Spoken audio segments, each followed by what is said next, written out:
Hello everyone! Welcome back to Pokemon Alpha Sapphire. Where, there seems to be a line out here to the museum. I don't seem to be able to get in. They're just saying that Team Aqua has a policy of, dispersing, or whatever. Stern, the fellow who built the museum here, also happens to be the leader of an undercity exploration team. Everyone calls him Captain Stern. Well, that sounds like I need to get in there then, because if he's, leading the museum, then something tells me I gotta get into the museum. So, well, let's check up here. Maybe there's something up here first. I beg your pardon, you're looking for a ship? I'm sorry, the ferry service isn't available at present. Alright then. Journey to the bottom of the sea. I wonder what it'd be like. Love to go deep underwater like that someday. I wanted to go with Captain Stern on the ocean floor exploration. The sub's too small for me. If I squeezed in, there wouldn't be any room for the captain. That must be a really tiny sub. Whoops, I accidentally just bought some soda.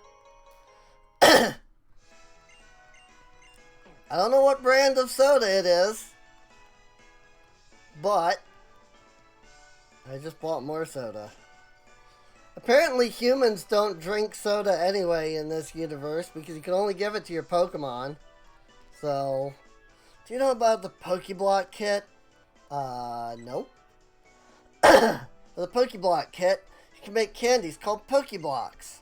Make great Pokeblocks and give them to Pokemon. The conditions will get much better. Pokemon Contest Spectacular. Registration's inside. Get fired up, Pokemon. Get all out, trainers. I think I read that one incorrectly, but whatever. I've waited so long for this. Pokemon Contest Spectacular. I'm going to enter. Before I do, I have to catch some Pokemon. True. I do like what they did with contests in Gen 4, specifically in the new remakes, Brilliant Diamond and Shining Pearl or whatever. I'm in charge of preparing the contest hall for everyone. If you'd like, I can create a special effect during the talent round of the contest hall. Do you want me to do it? I don't know what that is. Anyway, so, no. I don't need you to do anything, thanks. You can take a picture of Pokemon during Contest Spectacular. And you can upload the photo to the Pokemon Global link using GameSync. I'm gonna brag about my Pokemon globally.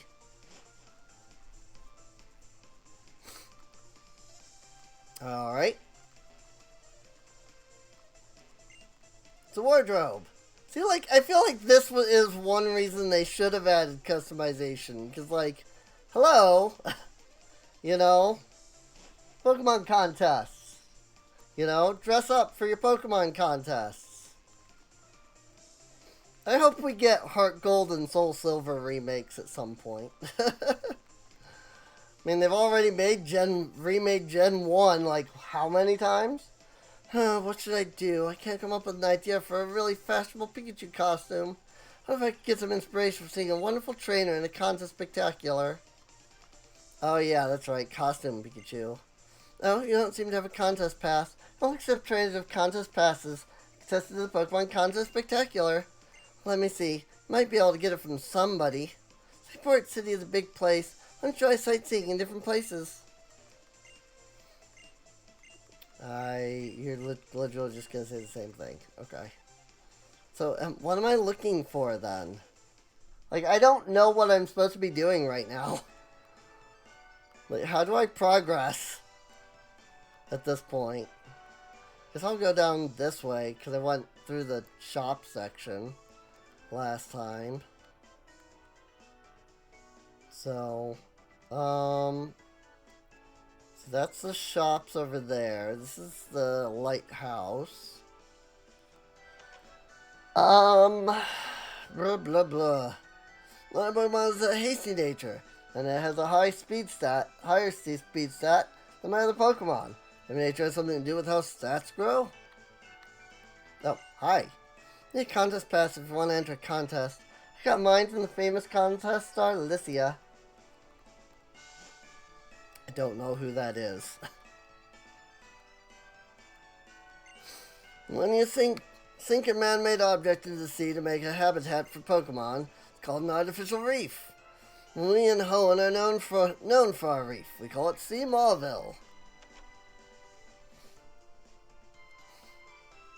Ah, I'm supposed to go in here. It looks like, if this goes here and that goes over there, where does this thing go? And what about that doohickey? Can't make heads or tails of this. Hi. Huh? You? Oh, sorry, I'm Doc. Captain Stern commissioned me to draw up designs for a ferry. Oh, those parts you have, those are the Devon pots. But, this won't do. Yes, Captain Stern is probably off at the Oceanic Museum again. Sorry, but could I ask you to find the captain and give the parts to him? I bet now I can get into the museum now that I've talked to him. They put a Great Ball in a trash can in Gen 1. Now I have to check every trash can. Making a large ship is more like constructing a building than assembling a vehicle.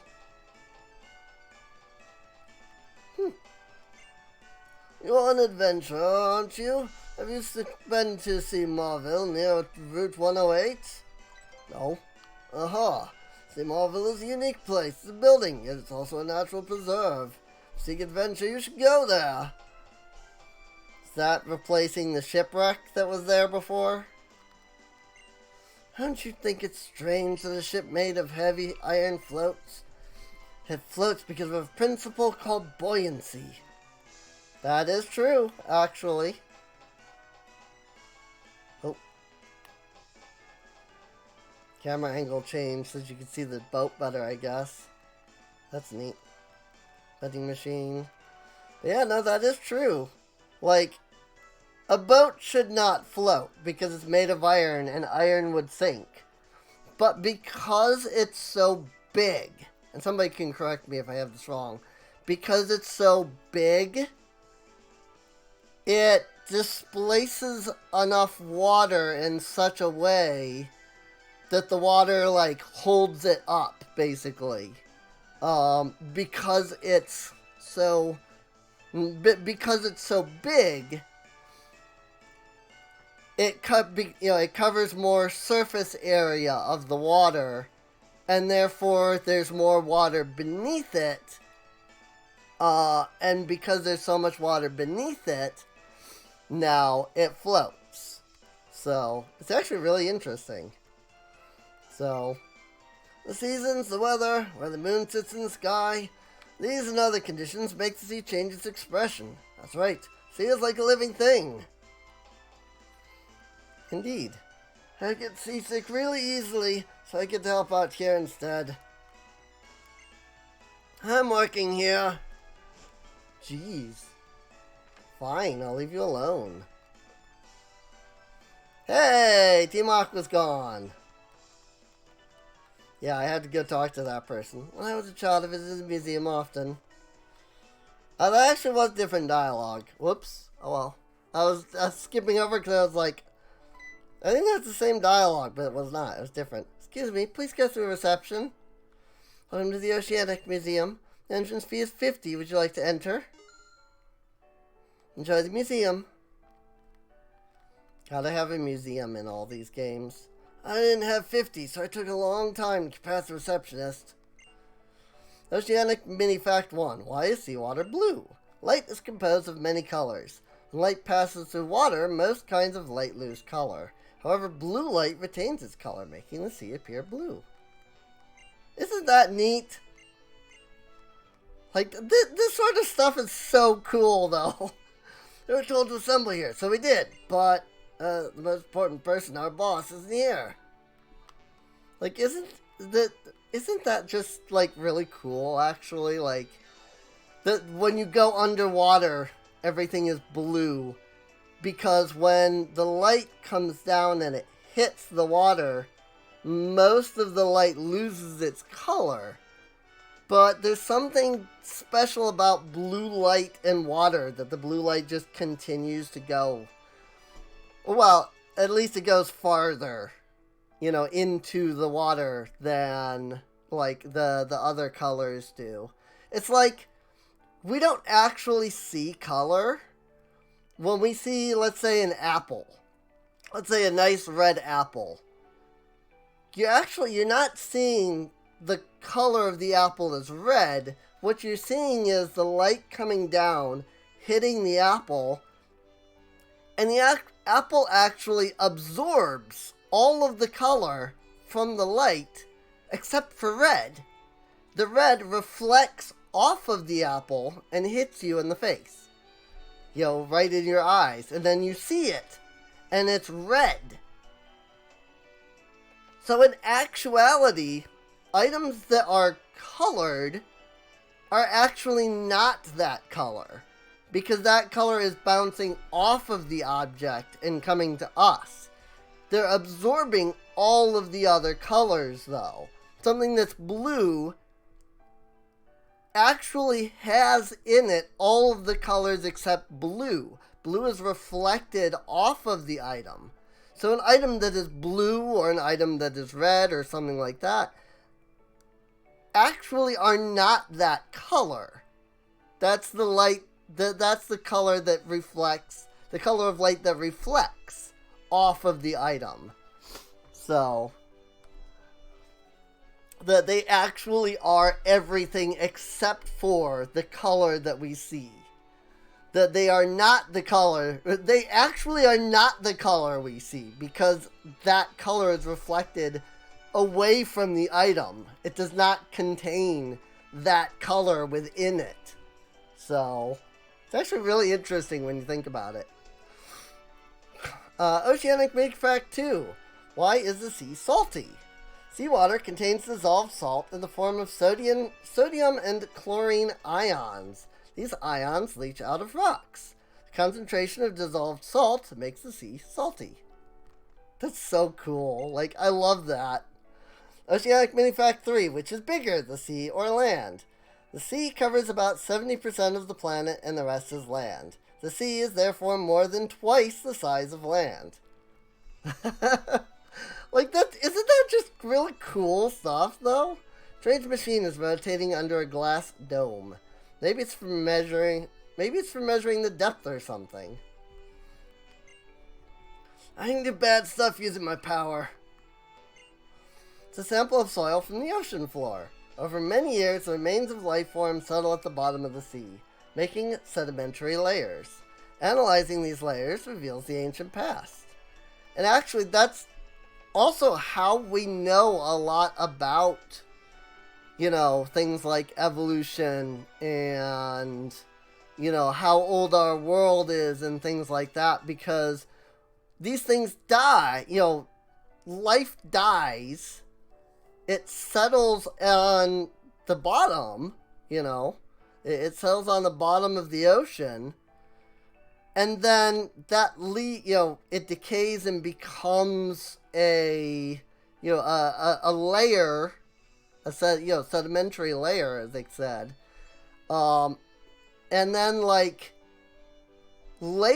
as things change, as the water gets warmer or colder, we can see different forms of life, in the different layers of the sea.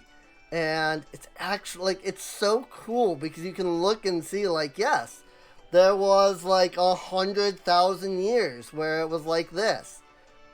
But underneath all of that, then there's something else under there, And so 100,000 years earlier, it was the world was completely different. And we use that nowadays a lot too, to figure out stuff, But we know that man came around about 300,000 years ago because of the way that the land, and this isn't just the bottom of the sea that we can do this. We can do this on the regular land too.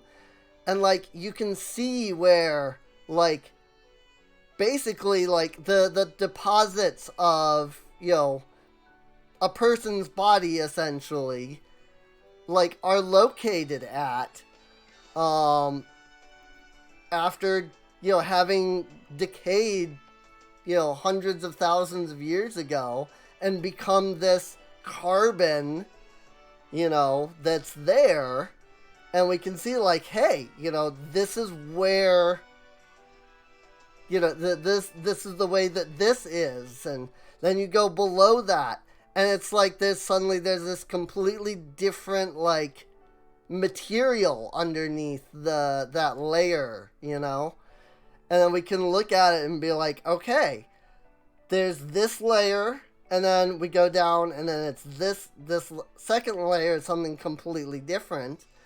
And you can tell, like, how long it's been between those, like, two different layers. And you can see how things changed, It's so cool, man. I love stuff like science, honestly. Like, scientific stuff is just so freaking cool. It really is. So, like, Markiplier likes space. I like Earth, Like, space is cool, don't get me wrong. Space is awesome. I mean, you got black holes, supermassive black holes, stars, quarks, not quarks. What are they called? I don't remember. So that shows you how much I, like, prefer land over... I prefer to know... Whoops, sorry about that.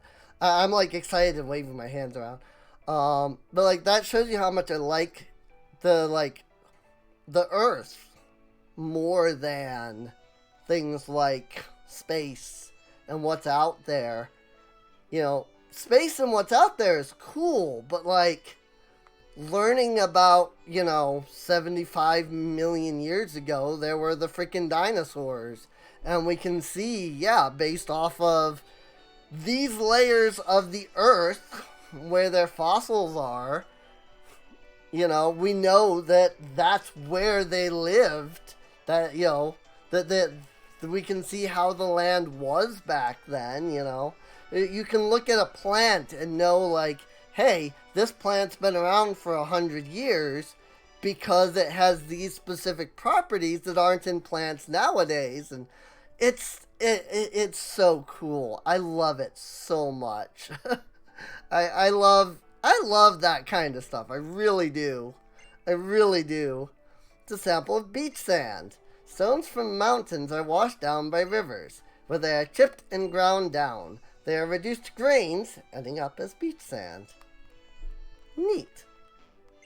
It's so, like, I don't know. This area is cool to me. If I sold the stuff here, would it make me rich? No, because you would get tracked down and get into, like, you'd probably be facing a lot of prison time. Just saying. Red ball is bobbing up and down inside a glass vessel. This is an experiment simulating a waterfall using the ball's buoyancy. Blue fluid is spiraling inside a glass vessel. This is an experiment to create a whirlpool artificially using wind. That's really cool. If our goon didn't bungle things in Rustboro, we wouldn't be here. Huh? Hey, what are you doing here? Me, I'm Team Aqua member you thumped before, remember? Here, take this. You have to forgive me. Oh, I gained TM46 Thief. How about that? I'll never use it, because it's a worthless move. Oh, darn it, you so screwed up our plans. I was gonna steal something to make up for it, but just you wait. You'll get yours one day. And he runs off. It's a fossil with wavy ridges on it. Soil on the ocean floor gets scoured by the tide. The flowing seawater marks the soil with small ridges and valleys. As the soil becomes fossilized, it's called a ripple mark. Like, isn't that just awesome? Like, it's so cool. The rubber ball is expanding and shrinking. In the sea, the weight of water itself exerts pressure. In shallow water, the pressure is not very heavy. However, in extremely deep water, the pressure can reach even tens of thousands of tons on a small area. Think about that! Like, just think about that! Like, water is so heavy. Like, you pick up a cup You know, I'm banging a cup against something so that you can like hear it. Like you pick up a cup and like it has liquid in it, and you're like, oh yeah, you know, it's a cup with water. You know, it doesn't weigh anything. But in actuality, like, it's so heavy. You know, just a little bit of water is nothing. But the more water you get, like, it doesn't just grow. Like, yeah, obviously, you know, the more of something you get, the heavier it's gonna be. But like, it's not just like a steady, like, at one, you know, at 1 liter it's this much, and then at 2 liters it's, you know, twice that. It doesn't like grow slightly. It grows exponentially. Like 1 liter is like, this is obviously the wrong. But like you've got like a liter, and let's say it's like a pound. Again, I'm not saying that's what it actually is. I know this is probably like the incorrect amount. But like 1 liter, let's say is 1 pound. Then like 2 liters doesn't make 2 pounds. It makes like 3 pounds.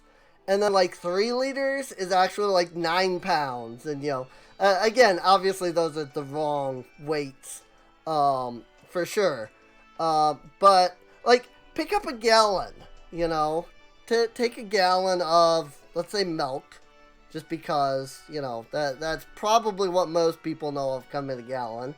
And then lift that thing up and realize how heavy that is. And then pour a cup, you know, 16 ounces of it, you know, pour it into a cup. And then lift that and realize how different the weights are. Like, that's not like 2 times, 3 times, 4 times. That's like exponentially, like, heavier. And it's so cool just the way that works, you know? Like, again, as this says here, the pressure of shallow water, not very high. But it can reach tens of thousands of tons in just, like, a ball's space. You know, a tiny, you know, a fistful of water can be tens of thousands of tons if you're deep enough down. Like, that's one reason why, like, submarines, you know, like, you can go so far down, like, in, like, scuba gear. But then after that, after a certain distance, you have to start using things like submarines. And even submarines can't get down far enough to, like, see the very bottoms of things, like the Marianas Trench, for example, because there's so much water above you at that point. You know, getting, you know, 8,000, 9,000, 10,000 feet down into the Mariana Trench, which I believe is currently measured at something like 15,000 feet or something like that. Feel free to, like, say if I'm wrong. It used to be that people would say the Mariana Trench is as deep down as Mount Everest is high, but we've since learned that it's deeper. Like, it used to be like 9,000 feet, like Mount Everest is. Mount Everest is like 8,000 some odd feet, right?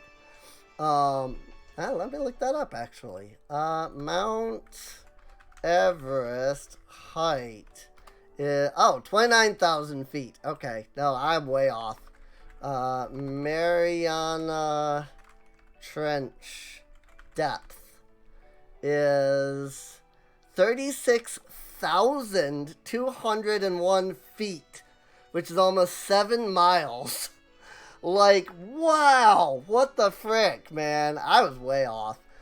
But like, I thought it was like 15 or so. It's 11,000 meters. I think that's where I was wrong. I think that's what I was thinking of. Is meters. So, Mount Everest stands 29,000 feet or 8,000 meters. Yeah, see, that's what I was thinking was meters. Mount Everest stands 8,848 meters above sea level, which means that the deepest part of the Mariana Trench is 2,147 meters deeper than Mount Everest is tall. There's 29,026 feet for Mount Everest, height-wise, and that's another 7,044 feet deep that the Mariana Trench goes.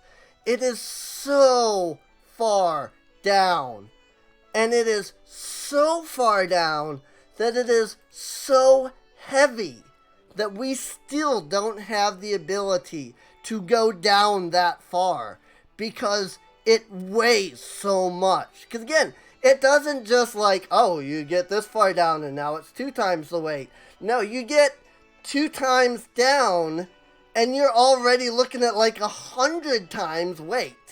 And then you get 3 times down and you're looking at like 1,000 times weight. And, you know, you get all the way down to the bottom of the Mariana Trench and you're looking at tens of thousands, maybe even hundreds of thousands of tons of weight that deep down. And that is so freaking cool, man. So, and I'm spending a lot of time on that, but like that is just so cool to me. Just like the sheer ridiculousness of how deep down that is, you know. Like, we don't know what's down there because we can't get down there. It is so far down. Who knows what kinds of things are down there? We know less than 5% of what lives in the seas and the oceans because we just can't get down deep enough to be able to explore and look and find. And, you know, we don't know what's down there. And that's so cool. Like, who knows what kind of monstrosities are... I mean, have you ever seen an anglerfish? Like, a real anglerfish? Like, seriously, have you ever actually, like, stopped and looked at what an anglerfish actually looks like? I'm gonna give a warning, because I am about to post a picture of this thing. And it is genuinely creepy. Like what this thing looks like. I would, if I can figure out a way to get this image of the angler fish.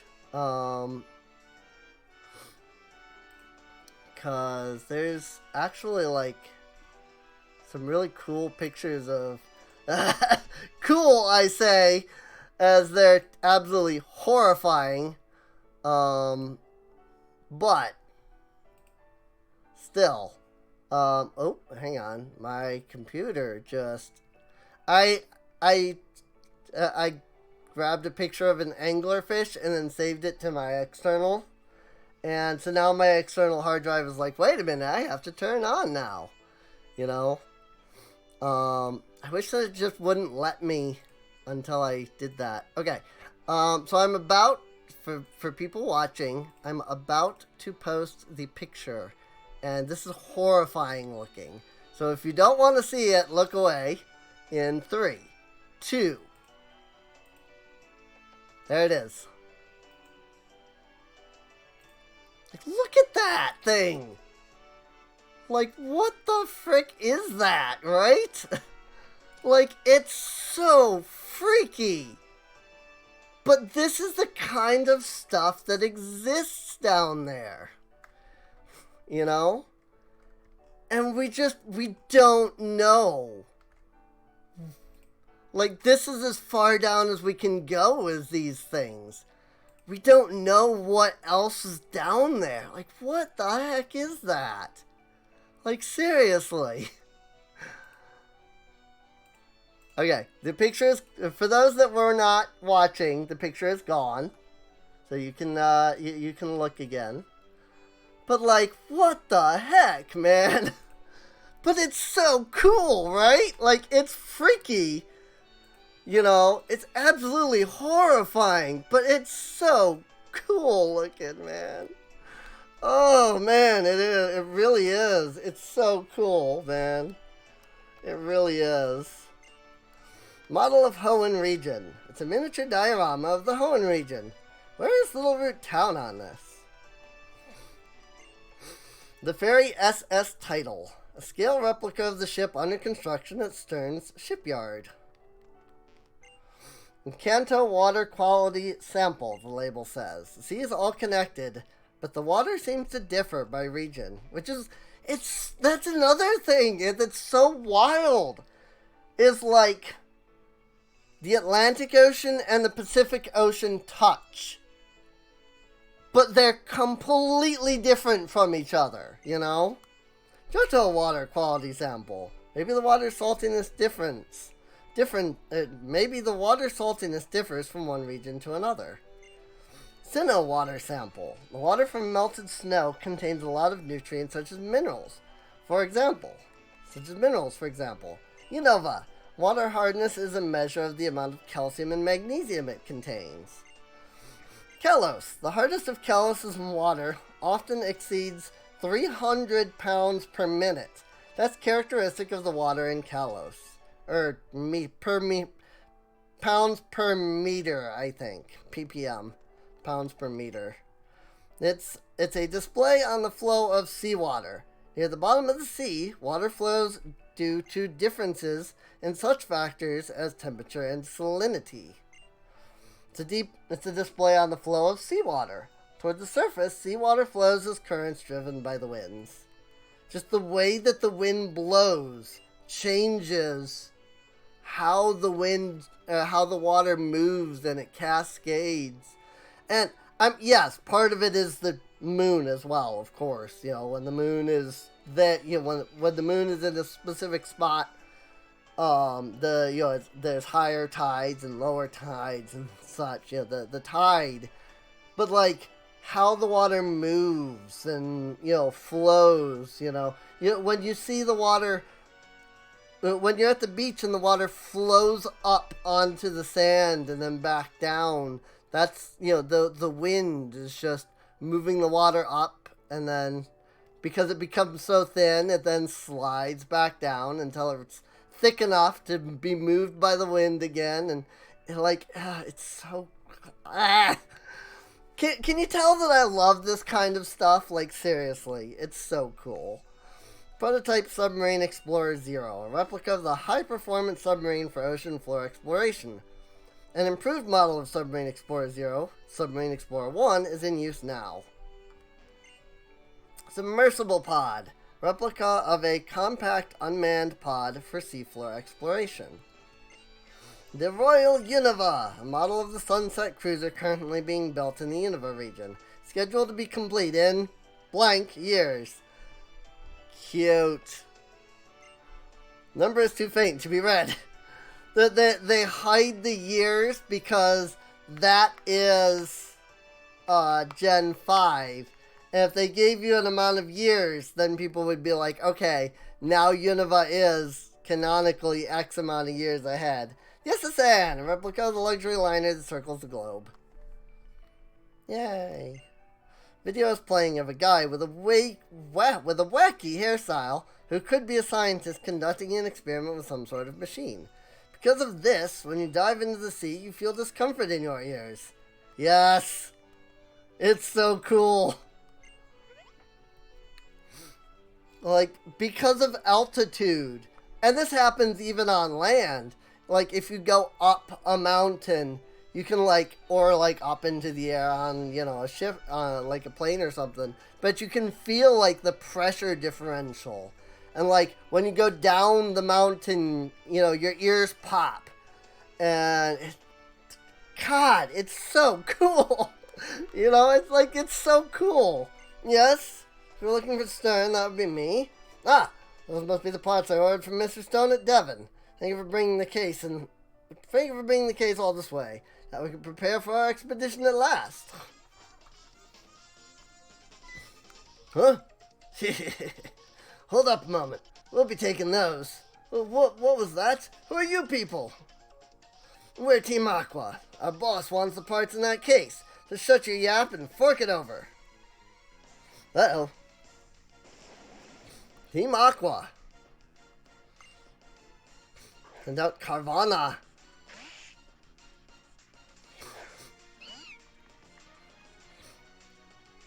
Alright. Man, I know that I ended up spending, this episode talking at length about so much stuff. And doing barely anything, but I couldn't help it. I love science. I love science. It's so cool. It's so cool. Danu grew to level 20. Breast grew to level 18. Whoa! Got beat by a little brat. Oh man, what a disaster. The boss could be furious. Sniffling wimp. Stand back and watch. 27th strongest member of Team Aqua take care of this kid. I mean, you could just walk up and punch me, instead of throwing out Pokemon. This is the one big major flaw in Pokemon. It really is. It's just oh, the evil team. They use Pokemon. Oh, you defeated their Pokemon. They don't do anything else about it. They're just, oh no, my Pokemon have been knocked unconscious, I guess now. I guess there's just nothing else I can do. I definitely can't just walk up to this kid and punch him in the face. Or pull a knife out, or, I think that's one thing that I like about Johto in a way, actually. Proton, despite the fact that, you go through the whole, fighting, Pokemon to Pokemon and everything. Freaking Proton, I think it's Proton, and Johto, was actually menacing, he was actually yeah, no, you did this, you beat my Pokemon, well, okay, so I'm just gonna freaking annihilate you now, kind of thing, Obviously, you don't get annihilated by him, because he gets pulled away and stuff, but, and maybe I'm remembering wrong, but I definitely remember there being, him actually being, threatening, and being, he's actually willing to, attack you, kind of thing. Again, maybe I'm just remembering everything wrong. But I know that, Proton was the scariest and the cruelest, in Team Rocket, because he was willing to do things that nobody else was willing to do. What? He was creepy, and I loved that. She beats the 27th strongest grunt in Team Aqua. Now what? If we don't get that case, we're in for it. Never thought we'd be stopped by some meddling kid. Huh? Yar. He looks so dumb in this game. What do we have here? I came to see what was taking so long just to steal a few parts, and I find you simps getting beat by this little kid. It's quite a fierce expression for such a wee little scamp. And that face tells me you're not just another mindless trader brat. The name is Archie. The rough-looking lot you see here are members of my team, Team Aqua. So tell me, girlie, do you know that Pokemon, people, and all life in this world depend on the sea for life? That's right. Sea is an irreplaceable treasure for every living thing on this planet. But with our self-extravagance, humanity dirties the great ocean, destroying the source of all life. Day by day, we're all destroying our most precious resource. If we humans suffer from our actions, well, maybe we'll end up getting what we deserve. But what about the Pokemon in our world? The Pokemon that no longer have a place to live because we stole and soiled their seas. And the Pokemon that won't have a place to raise their young and watch them grow. They're creating a world in which innocent Pokemon suffer as a result of our actions. And that is something that I can't forgive. That is why I came to a decision, see. Foolish actions of my fellow humans. In the seas we have blighted, nature itself. I will return everything to its unspoiled beginnings. It's not like me to talk so much. Never mind, little scamp, I will draw for now and leave you be. But understand this. Get in my way again and you won't walk away unscathed next time. Remember that, at least. What have we got, lads? Like, he could have beat me up, right? Like, he's big, he's muscly. Young lady. Ah, Ulissa, is it? That was quite a tense situation. Thank you for helping me out. Oh, yes, I almost forgot that you bought the pot from Devon. Here you go. Ulissa handed the pieces over. This is it. I can't be standing around here. It's finally time for us to set out on our ocean floor expedition. Thanks for this, and excuse me. Alright. Well, I guess we're done with that. Team Aqua seems to have scurried on. Hey, there's people here. Oh, do you perhaps like Pokemon? I'm on an assignment for the TV network. I'm gathering current stories on Pokemon trainers. If you don't mind, tell me something about yourself. No, you will, thank you. Then please, tell me anything of interest that you experienced recently involving Pokemon. The text that you enter here may be sent to others. What did I experience with Pokemon? Fear. Because Pokemon, if they were real, they are terrifying creatures. Absolutely. Well, an uplifting story. I'll definitely get your story on BuzzNav, so please look forward to it when it airs. The sea is vast, without end, and infinitely deep. There must be many Pokemon that we don't know about. I mean, there you're wrong. It's not infinitely deep. And also it's not infinitely, it's not vast with no end. It's true that you could sail around the entire world and never return. You could travel around the entire world and never, leave the water, right? There's a way that you could sail all the way around the world, come all the way back, and never have, had to stop, hit land, get off, cross land, get back into the water, keep going. If you sail, there are parts of the earth where you can actually sail, technically forever, around and around in a circle. However, we live on a globe. And because you're on a globe, eventually you come back around to where you started. Eventually you will come back around, you will end up where you started. And again, on Infinitely Deep, it's not infinitely deep, as we discussed earlier. The freaking Mariana Trench is, did I say it was 30,000 feet? I think is what we discovered. Because it was, 36,000 feet. I just looked it up again. It's 36,000 feet. While that is deep, 36,000 is very small in comparison to infinity. So, I want to see Pokemon. I think it would feel cool and nice to hug. I get all giddy and gooey when I see the sea. For me, Captain Cern is the #1 role model. I want to learn about the sea and use that knowledge for battling. Cool. Always nice to see people interested in science. And there's so many different sciences out there.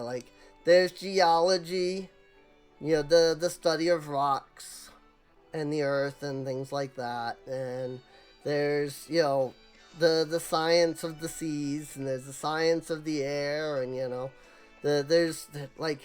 there's biology, and there's freaking chemistry, and like, there's so much out there, so many different sciences, and the exploration of space, and the exploration of just what's down in the water, in the oceans and the seas. There's so many cool things to learn about.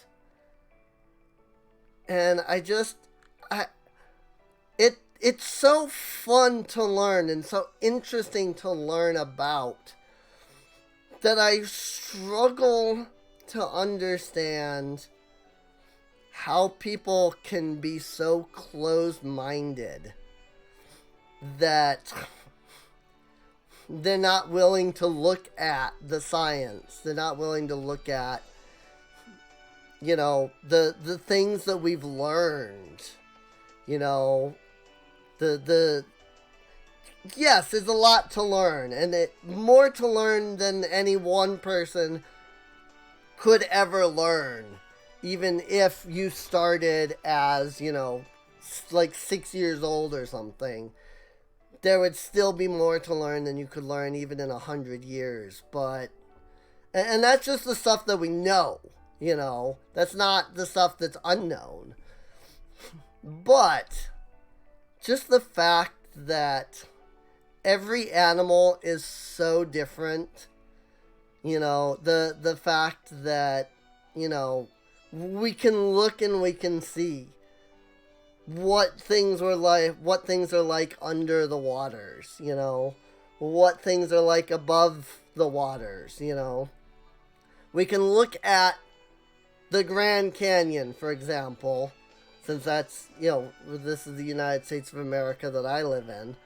I'd rather not live here because this place is horrible, but, like, we can look at the Grand Canyon and we can see, like, here's a layer that's like this, and then you look, and then there's another layer that does, that's made out of this material, and you just look at the layers of just land and, sediment and things that have existed, and how they, like, just how they change.